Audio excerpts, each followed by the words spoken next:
अब नौजवान लोगों को भी मौका मिलना चाहिए और एक बार 5 साल आप लोग मौका दे करके दिखाइए। तेजस्वी का उम्र भले ही कच्चा है लेकिन जुबान कच्चा नहीं है।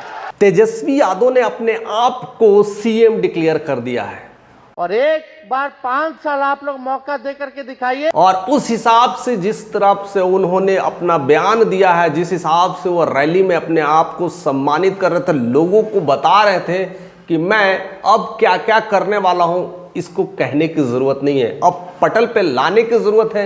इसलिए जितने भी लोग हैं यहां पर बैठे हैं, जरूर इस भाई को इस बेटे समझ कर करके एक बार मौका दीजिए, क्योंकि आप जीवन में कैसा भी गाड़ी इस्तेमाल कर लो, 10 साल 20 साल चलने के बाद वो उसकी चाल वैसी नहीं रहती है, उसकी स्थिति पहले जैसी नहीं रहती है। पुराना सरकार को प्रणाम कीजिए, अब समय सबका हो गया, 20 साल कम थोड़ी होता है कि एक नई गाड़ी की रहती है। तो वो गाड़ी खटारा हो चुकी है, अब वो खटारा गाड़ी को हटाने की ज़रूरत है, क्योंकि उसमें अब धुआं आने लगा है, उसको रिपेयर नहीं हुआ है और जब समय के साथ उसमें पूरी सर्विसिंग नहीं हुई है, वो गाड़ी अब खटारा हो चुका है। एक बार नई गाड़ी को लॉन्च करके देखें और उसको चला के देखें, एटलीस्ट 5 साल तो चला के देखें। अब नौजवान लोगों को भी मौका मिलना चाहिए और एक बार 5 साल आप लोग मौका देकर दिखाइए। देखिए क्या बदलाव आता है, कितनी सारी चेंजेस आती है, कितना फास्ट सर्विस होता है, कितनी तेज रफ्तार पकड़ती है। तेजस्वी आया तो कोई पेपर लीक नहीं हुआ, और तेजस्वी के हटने के बाद फिर पेपर लीक हो गया। जगह जरूरत पड़ने पर उस हिसाब से हम उसको मॉड्यूलेशन दे सकते हैं। तो इस बार पूरी तरह से उन्होंने मशहूर भुइया की जो रैली निकाली है, उस रैली में कई सारे मुसहर लोगों को बहुत सारे सौगात दिए हैं। कहते हैं कि बहुत सारे मुसहर में गरीब लोग हैं, गरीब तबके के लोग हैं, लोग झुग्गी झोपड़ी में रह रहे हैं, सबको पक्का मकान में रखवाना काम हमारी जिम्मेदारी है। उनको ढंग से बिजली के लिए पैसे नहीं उपलब्ध है, हम उन्हें 200 यूनिट जरूर बिजली फ्री देंगे। 200 यूनिट फ्री में बिजली हर बिहार के घर को जो है हम लोग दिलाने का काम करेंगे, जिससे उनका इस तरह का फैमिली प्रॉब्लम्स ना पड़े, बोझ ना लगे। और 200 यूनिट से लगता है कि मुसहर भाई ज़्यादा इस्तेमाल नहीं करेंगे, तो समझो कि उनके लिए वो फ्री हो गई है। दूसरी चीज़ है, हम माता बहनों को 2500 रुपया हर महीने उनके खाते में देंगे। जो गरीब परिवार की जो महिलाएं हैं, हर महीने 2500 रुपया डायरेक्ट उनके खाते में हम लोग डलवाने का काम करेंगे। यह उनके लिए एक बड़ी कंट्रीब्यूशन होगी। वृद्धा पेंशन में भी एक नया इंक्रीमेंट करके देंगे, जिससे एक और नया होगा, जिससे लोग अच्छे से इलाज करा पाए, खा पाएँ और अपने से रोजी रोटी का एक अच्छा बंदोबस्त कर पाए। वृद्धा पेंशन 400 से बढ़ा करके हम लोग 1500 रुपया कर देंगे। विधवा पेंशन, वृद्धा पेंशन, दिव्यांगों का पेंशन। एक और बड़ी चीज उन्होंने घोषणा की है और उन्होंने उस घोषणा में कह दिए कि मुसहर भाइयों को स्पेशली खर करके भुइयां लोगों के लिए कि पढ़ो लिखो, क्योंकि पढ़ाई ही एक ऐसी ताकत है जिससे आपका हक कोई नहीं मार सकता। और यही चीजें हर कोई कहता है, यही हर कोई पढ़ा लिखा इंसान कहता है। और अंबेडकर की तो खैर उनके जुबान पे यही पहला ही भाषण हुआ करता था कि शिक्षा शेरनी की वो दूध है, जो पिएगा वो दहाड़ेगा।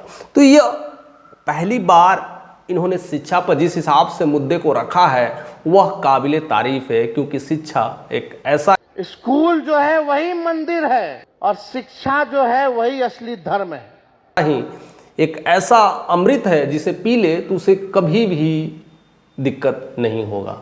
नहीं तो जिसने नहीं पिया उसको हर तरीके से लोग दबा देते हैं, फंसा देते हैं। इसलिए दलित के हित में यह स्टेटमेंट काफ़ी वायरल हो रहा है और बार बार कहते हैं स्कूल आपका मंदिर है और शिक्षा आपका धर्म है, इसे मत भूलना और इसे अपने ही पास रखना।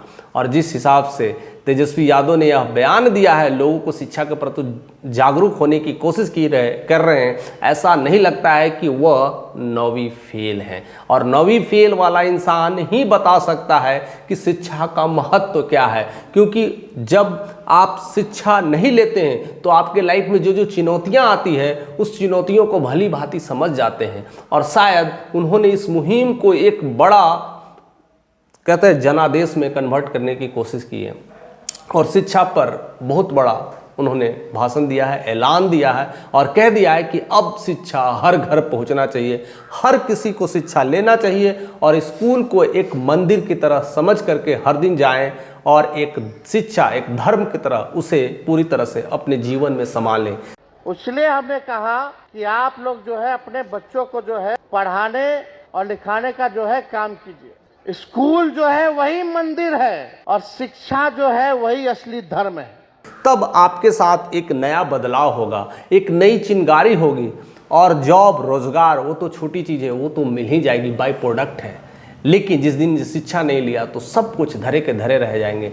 आपके अपने जो कार्य है उसे कैसे करना है वो उसे भी नहीं पता होगा, आपके हक की चीज़ें में भी कैसे उसे लेना है ये भी पता नहीं होता है। इसलिए शिक्षा को लेकर के तेजस्वी यादव ने जिस तरह से बयान दिया है और साथ साथ उन्होंने कहा है कि जिस तरह से आजकल बच्चे स्टूडेंट सड़कों पे आ रहे हैं, उनके साथ मारपीट हो रहा है, लाठीचार्ज हो रहे हैं, ऐसी स्थिति नहीं होगी। इसलिए एक बार इस भाई को मौका दे के देख लीजिए, एक बार अपने बेटे को मौका देकर देख लीजिए। नया गाड़ी यानी नया सरकार का समय है। तेज रफ्तार से तेजी से विकास बिहार को करना है कि नहीं करना है? क्योंकि अब पुरानी गाड़ी को नहीं, अब नई गाड़ी को चलाने का समय आ गया है और पूरा जनादेश में कहीं न कहीं तेजस्वी यादव के नारे लग रहे थे और इस नारे को, इस जनमत को देख करके लग रहा था कि इस बार उन्होंने दलितों का वोट अपने खाते में ले लिया है। अब तेजस्वी यादव के साथ एक और नई नीतियां चल रही है, खास करके मुसलमान वोट अब उनके साथ आ गए हैं, दलित वोट अपने साथ में ले लिए हैं और यादव उनका तो अपना ही है, अपना गढ़ है। तो ऐसे वोटर्स को अब वो समीकरण तैयार कर रहे हैं जिससे उनकी जीत, अब जीत छोटी नहीं प्रचंड हो सकती है।